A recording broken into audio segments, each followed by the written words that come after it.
Mesdames, Messieurs, chers amis du monde de la sécurité, vous n'avez pas de problème de malware. C'est quelque chose qu'on a l'habitude de répéter chez CrosstrAck et auquel on croit vraiment. Le problème auquel on fait face collectivement, ce n'est pas un problème de malware. C'est un problème d'adversaire. Je vais juste vérifier, les slides ne sont pas partagés pour l'instant. Ok, super. En fait, peu importe qu'on parle d'un cheval de Troie bien connu comme Zeus ou Emotet, ou qu'on parle d'une attaque sophistiquée sur des infrastructures critiques, à chaque fois le dénominateur commun, c'est des individus ou des groupes d'individus qui vont réaliser ces actions, qui ont des certaines motivations et qui ont des techniques qui leur sont propres. La menace qui pèse sur nos systèmes d'information, elle provient de ces personnes, pas du code qu'ils produisent. Et plus vous connaissez vos adversaires, plus vous avez de chances de stopper les attaques. Ces adversaires, chez CrosstrAck, on les connaît bien, à travers également, principalement trois choses. Notre Threat Intelligence, les millions de sensors qui sont déployés à travers notre base client, et également notre activité de réponse aux incidents. Bonjour à tous, je suis Michael Legal, je suis responsable de l'ingénierie avant-vente chez CrosstrAck. Et aujourd'hui, je vais vous partager quelques-unes des observations qu'on fait dans le domaine des attaques spécifiquement dans les environnements cloud. Je vais utiliser pour illustrer le propos un groupe qui a été particulièrement productif dans ce domaine, qu'on appelle Scattered Spider. Et enfin, je terminerai sur comment se prémunir de ce genre d'attaque à travers notre plateforme Falcon Cloud Security. Alors, pour dresser un petit peu le paysage de cette menace, quelques statistiques qui sont en provenance du dernier rapport qu'on a publié, qui s'appelle le Global Threat Report.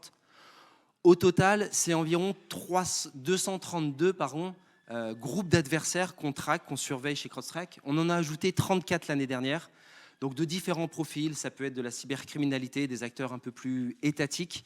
On ne va pas parler de tous aujourd'hui, mais de certains d'entre eux qui sont particulièrement compétents dans le domaine des attaques cloud.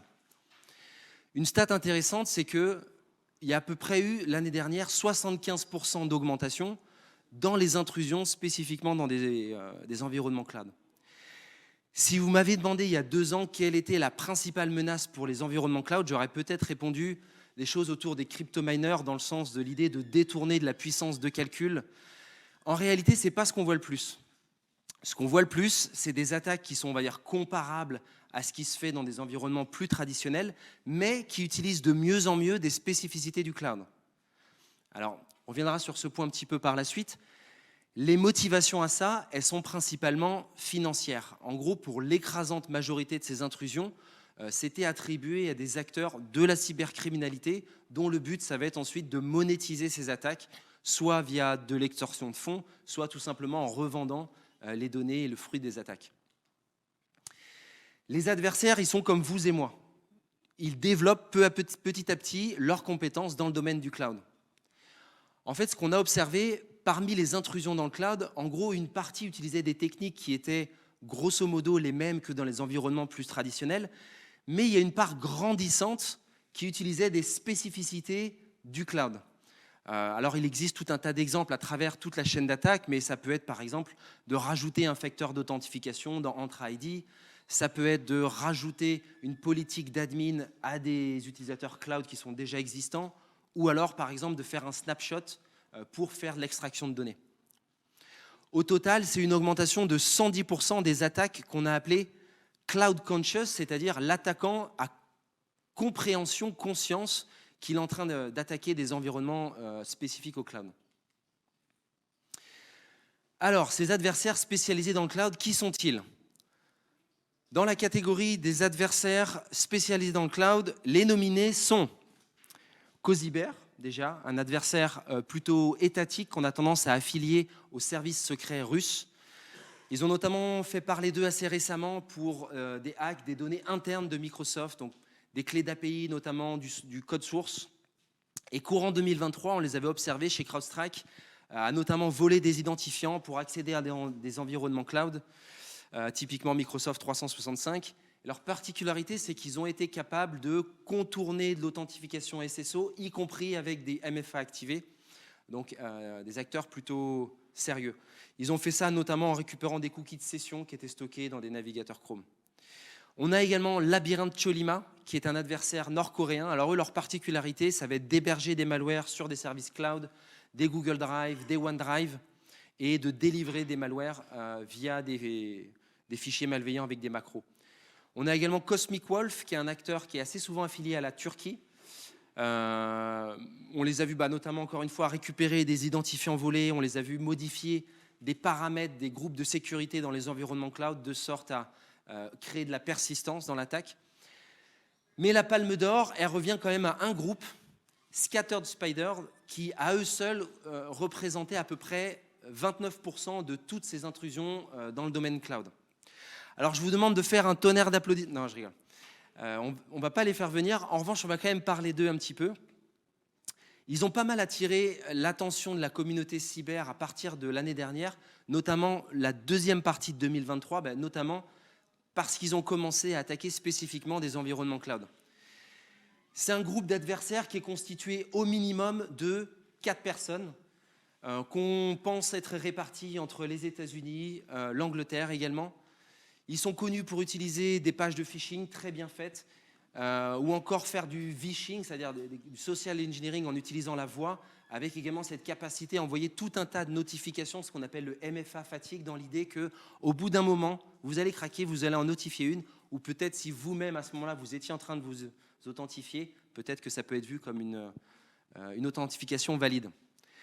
Ils ont ciblé principalement des entreprises du secteur de la tech avec cette idée de faire des attaques de dites supply chain, c'est-à-dire jusqu'à atteindre un serveur utilisé pour le développement, potentiellement corrompre l'installeur et in fine diffuser plus massivement leur attaque dans l'idée d'atteindre d'autres cibles qui sont intéressantes. Scattered Spider, ils ont aussi l'habitude de déployer des ransomware, notamment Alpha-V. On va regarder un exemple un petit peu plus loin. Mais ce qui est vraiment intéressant chez Scattered Spider, c'est qu'ils ont une capacité à utiliser des techniques vraiment cloud assez poussées. On les a vus faire des snapshots pour faire l'extraction de données. On les a vus désactiver des mesures de sécurité. On va regarder tout de suite un exemple d'une attaque. Ce qu'il faut comprendre, c'est que ces acteurs, ils sont non seulement plus sophistiqués, et ils sont également plus rapides. Une manière de mesurer cette vélocité, c'est ce qu'on a mesuré, qu'on appelle chez CrowdStrike le breakout time. C'est quoi? C'est ni plus ni moins que le temps nécessaire entre un premier hôte qui est compromis et ensuite un premier mouvement latéral vers un autre hôte. Pourquoi? Tout simplement parce qu'en général, le premier hôte qui est compromis n'est pas celui qui a la valeur la plus intéressante pour l'attaquant. Il va entrer une phase de reconnaissance, essayer de créer de la persistance et d'aller trouver une autre cible qui est intéressante. Ce breakout time, on l'a vu passer l'année dernière de 84 minutes à 62 minutes cette année. Et c'est une tendance qu'on observe chaque année, une réduction du temps moyen, mais pas seulement une réduction, je dirais, assez significative. Le plus rapide qu'on a observé, c'est 2 minutes 07. Retenez bien ça, 2 minutes 07, donc entre la compromission principale et le fait de faire un mouvement latéral vers un autre hôte. Ici, ce qu'on a à l'écran, alors je suis navré, c'est un petit peu petit, c'est une attaque réelle qui a été perpétrée par Scattered Spider qu'on a pu observer dans le cadre de nos activités de réponse à incidents sur un éditeur de logiciels américain, on ne va pas les citer. Alors, très classiquement, ils commencent avec une campagne de phishing SMS, ils récupèrent des identifiants, ils vont s'authentifier via Azure AD pour accéder à un environnement AWS. Donc Azure AD agit ici comme le fournisseur d'identité. Une fois connectés, assez classiquement, ils vont faire de la reconnaissance. Ils vont activer notamment AWS System Manager Inventory. Donc là, on commence à comprendre que c'est des attaquants qui savent ce qu'ils font, qui connaissent ces environnements. Ensuite, ils vont créer une clé d'accès pour un utilisateur qui est déjà existant, leur appliquer une politique administrateur. Ils vont également désactiver Guard Duty. Ils vont également essayer d'effacer leurs traces dans des cloud trails. Donc là encore, le signe non seulement d'un attaquant sophistiqué, c'est comme ça qu'on caractérise quelqu'un qui a l'habitude d'enlever ses traces, mais de le faire en particulier dans des environnements cloud, pour le coup, c'est assez notable. Pour ne pas se retrouver bloqué aussi, je ne l'ai pas cité, mais ils vont ajouter leur propre provider de MFA et créer un accès persistant. Bon, peu importe si certaines de ces étapes vous échappent un petit peu, je vois que c'est un petit peu petit sur l'écran, ce qu'il faut retenir, c'est qu'on est face là à un adversaire qui sait très bien ce qu'il fait. Donc à travers toute la kill chain, on voit qu'ils utilisent des spécificités du cloud pour arriver à leurs besoins. Dans le domaine de la sécurité, on a l'habitude de dire qu'on a un risque quand on a d'une part une menace, donc on a parlé ici de ces acteurs qui sont spécialisés dans le cloud, et de l'autre, une opportunité. L'opportunité, elle vient d'où ici? De petites vulnérabilités, j'ai envie de dire de petites négligences qui sont assez communes et dont malheureusement l'effet peut être désastreux. On a remarqué que notamment 60% des workloads de manière générale dans le cloud n'avaient pas de protection ou une protection mal configurée. Parce que c'est ce qu'on trouve par défaut. Typiquement, un container, lorsqu'on le lance, n'a pas forcément ce genre de protection. Par ailleurs, à peu près un tiers des workloads qui sont exécutés en route. Donc le niveau de privilège le plus élevé. Ou alors, on peut accéder à ce niveau de privilège sans rien faire. Donc c'est vraiment la réunion de ces deux choses qui pose problème. On a parlé d'une part de la complexité du paysage de la menace. Bon, ça, quelque part, on n'y peut pas grand-chose. La seule chose qu'on peut y faire, c'est de se tenir informé de ces menaces via de la threat intel. Mais il y a une autre forme de complexité qui vient cette fois dans notre manière de répondre à ces menaces et sur laquelle, cette fois, on a un peu plus d'ancrage. Le domaine de la sécurité du cloud, en soi, c'est un domaine relativement récent qui est en pleine explosion.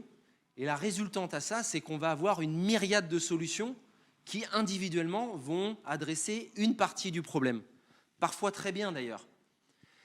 Mais ce chaos que ça crée, c'est une aubaine pour les attaquants. Et ils vont typiquement avoir tout le loisir de venir entre les manquements qu'il peut y avoir entre ces solutions. Cette approche, en gros, de la sécurité du cloud telle qu'elle a été faite dans ces dernières années, elle a rendu la sécurité du cloud plus coûteuse. Elle a rendu également moins facilement opérable dans l'idée qu'il y a peu d'interopérabilité entre ces solutions. Et in fine, ce que ça crée, c'est des temps de réponse plus longs. Or, on l'a dit, le temps de réponse, c'est critique. Souvenez-vous, 2 minutes 07, le temps le plus rapide entre la première compromission et un mouvement latéral vers un autre hôte. Donc comment nous, on pourrait se permettre, côté défense, d'être plus lent quand les adversaires, eux, sont plus rapides?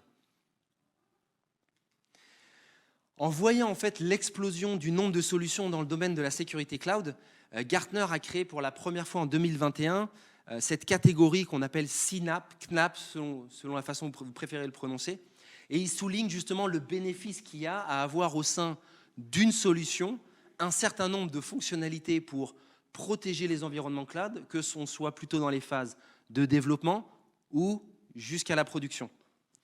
Et à la fois, ils ne se mouillent pas trop parce qu'ils ne nous font pas un inventaire, on va dire, exhaustif de ce qu'on attend à trouver dans ce type de solution. Notre vision chez CrowdStrike, c'est qu'une partie du moins de la solution vient dans le fait de consolider ces approches et qu'il y a au moins, on va dire, 6 grandes catégories à couvrir pour une approche de sécurité cloud qui est exhaustive. Alors pour les illustrer, je vais utiliser une petite analogie. Ceux qui me connaissent savent que j'aime beaucoup les analogies, ça permet de rendre un sujet complexe accessible à tous. Alors vous m'excuserez, c'est une analogie qu'on utilise depuis l'existence d'ARPANET dans notre domaine, celle du fait de sécuriser une maison. Mais vous allez voir, ça s'applique plutôt pas mal. Tout ce qui intervient en amont, tout ce qui intervient avant le runtime, ce qu'on va appeler communément le shift left, ça consiste à essayer de trouver des vulnérabilités avant qu'elles atteignent cette étape de runtime. Donc ça peut consister par exemple à scanner des images à partir desquelles on va déployer des containers. Ça peut consister à s'interfacer avec les registres pour s'assurer que les images, les containers sont sécurisés. Tout ce qui est également infrastructure as code, s'assurer que dans la manière qu'on va avoir de configurer le cloud, on n'a pas laissé des défauts de configuration. Dans mon analogie ici, ça consisterait à regarder les plans de la maison, à vérifier qu'on a fait les bons calculs de matériaux, de résistance des matériaux, s'assurer qu'on a respecté les normes en vigueur. C'est absolument indispensable. Néanmoins, ça ne permet pas de stopper une attaque cloud. Donc, il y a forcément d'autres aspects.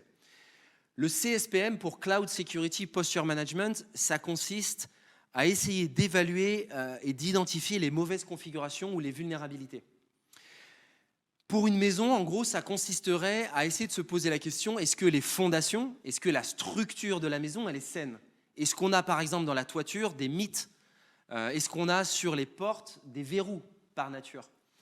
Alors, c'est un domaine, je dirais, qui a été assez rapidement adopté dans la myriade de solutions qu'on peut voir dans le domaine de la sécurité cloud, parce que globalement, elle est assez facile à mettre en œuvre. Ça ne demande pas d'agent. Il s'agit, in fine, simplement de se nourrir des API des fournisseurs cloud. Et puis, alors, il y a forcément de l'intelligence quand même. Essayer de comprendre à quoi ressemble un environnement cloud sécurisé. Mais voilà, du point de vue de la mise en œuvre, ça ne pose pas de souci particulier. C'est particulièrement pertinent dans des environnements multi-cloud. Si par exemple, on a, je ne sais pas, un port 22 ouvert SSH sur Internet, il n'y a pas de bonne raison à faire ça. Et en particulier, si on a d'un côté des instances Azure, d'autres AWS, de pouvoir le faire à l'échelle de plusieurs clouds, c'est très intéressant. C'est d'ailleurs moi-même par cet angle-là que j'ai abordé le domaine de la sécurité du cloud. Néanmoins, ce n'est pas suffisant et on s'en rend assez vite compte quand on en parle parce que c'est ni plus ni moins qu'un instantané. En fait, le but ici, c'est vraiment d'identifier des vulnérabilités et encore une fois, pas de stopper une attaque. Et puis, in fine, ce qu'on se rend compte aussi, c'est que pour sécuriser un environnement cloud, on se rend compte qu'il y a tout un tas de paramètres sur lesquels on peut jouer, donc ça va avoir tendance aussi à générer beaucoup de bruit, beaucoup de détection. Le KIEM avec un C, ça consiste ni plus ni moins à gérer les accès. Donc, qui tente d'accéder à quelles ressources cloud? Donc, c'est un domaine qui est très familier en général pour les environnements on-premise. Donc, tout ce qui est vrai on-premise dans la gestion des identités reste vrai. Les principes de zéro trust, d'application du moins de privilèges. Il s'agit juste ici de l'appliquer à des environnements cloud et potentiellement, la gestion des utilisateurs, elle peut être un peu plus dynamique. Donc, très important également. En revanche, là encore, ce n'est pas suffisant pour stopper une attaque dans le domaine du cloud. Alors, le plus souvent, ce type de solutions KIEM, elles vont être couplées à l'aspect CSPM et former un tout. On les voit de moins en moins en standalone. Ensuite, et non des moindres, le Cloud Workload Protection pour CWP. Alors, c'est un peu la fête à l'acronyme, hein, vous le verrez. Le CWP, dans mon analogie, c'est ni plus ni moins que le système de sécurité qui va observer tout ce qui se passe dans la maison et qui va empêcher qu'il y ait des vols, des dégradations. Donc, c'est un double enjeu. Il faut à la fois que ce soit précis, parce qu'il faut absolument avoir visibilité sur toutes les pièces, sur tout ce qui s'y passe, sur tous les mouvements, y compris, je ne sais pas, pour aller plus loin dans l'analogie, s'il fait nuit. Et à la fois, il faut être agile. Dans le sens où, dans le cloud, le fait d'utiliser de la puissance CPU, ça se paye. On ne peut pas se permettre, par exemple, d'avoir un agent qui utiliserait beaucoup de ressources au point de faire crasher une instance. Imaginons que ce soit une instance qui porte un certain nombre de containers. D'un point de vue infrastructure, ça poserait de gros problèmes. Donc c'est, à mon sens, probablement un des aspects les plus critiques dans une stratégie de sécurisation cloud. Ensuite, un autre acronyme, l'ASPM, peut-être moins connu celui-ci pour Application Security Posture Management. Si je reprends mon analogie, ici, ça consisterait à faire un inventaire en temps réel de tous les objets dans la maison et essayer de comprendre comment ces derniers peuvent potentiellement être déplacés. Essayer de comprendre les potentielles vulnérabilités en les replaçant dans le contexte. Encore une fois, pour une maison, je ne sais pas, si imaginons il y a un conduit d'aération qui part du jardin, qui est accessible à hauteur d'homme et qui arrive en plein milieu de la maison, ça pose problème en termes de chemin d'attaque. La même chose pour l'ASPM.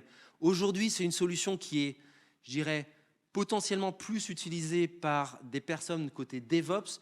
Et notre prédiction, c'est que ça va de plus en plus être adopté par les équipes sécurité parce que c'est un vrai intérêt. À nouveau, l'ASPM seul, encore une fois, ça ne permet pas forcément de stopper une attaque. Ça donne une vue exhaustive des risques du code jusqu'au runtime. Le DSPM, pour finir, pour Data Security Posture Management, en gros, une façon intéressante de le voir, et c'est là où l'analogie commence à être un peu tirée par les cheveux, ça consisterait ni plus ni moins à mettre un petit AirTag sur vos objets de valeur dans la maison. Imaginons, vous avez un original de Picasso, félicitations, ça a du sens de mettre un AirTag dessus, de lui donner un label, c'est en ça que l'analogie a quand même du sens, et si potentiellement vous voyez votre tableau se déplacer, ça pose problème. C'est ce qu'on fait avec le DSPM, on va regarder les flux de données qui circulent dans les environnements cloud et si potentiellement certaines données sont à risque, ça nous intéresse. Si des données se trouvent là où elles ne devraient pas être ou si elles commencent à être exfiltrées, ça nous intéresse. Notre vision de la sécurité cloud avec Falcon Cloud Security, c'est tout simplement d'unifier toutes ces approches au sein d'une seule et même plateforme CNAPP. En fait, la vision qu'on défend, c'est celle d'une protection complète du code jusqu'au cloud. Qu'est-ce que ça veut dire? Ne pas vous montrer tout un tas d'alertes qui ne sont pas pertinentes, mais vous montrer uniquement des choses qui sont pertinentes et qui sont contextualisées avec un certain nombre, par exemple, d'indicateurs. Si, par exemple, voilà, on peut lier à des identités. Là où on s'est notamment illustré, c'est dans la partie Cloud Workload Protection, si vous regardez les derniers analystes spécialisés dans ce domaine, parce que pour prendre un petit raccourci qui n'est pas tout à fait exact, faire du Cloud Workload Protection, ça revient à faire un petit peu de l'EDR appliqué aux environnements cloud, à des VM dans le cloud, à des containers, à des environnements Kubernetes, à du serverless, pourquoi pas. Et il se trouve que on fait ça depuis maintenant bientôt une quinzaine d'années.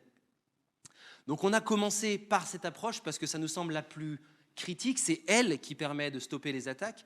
Et depuis, on a pu étendre notre approche à toutes ces différentes solutions qui nécessitent d'ailleurs pas forcément d'agents tels que le CSPM ou le KIEM.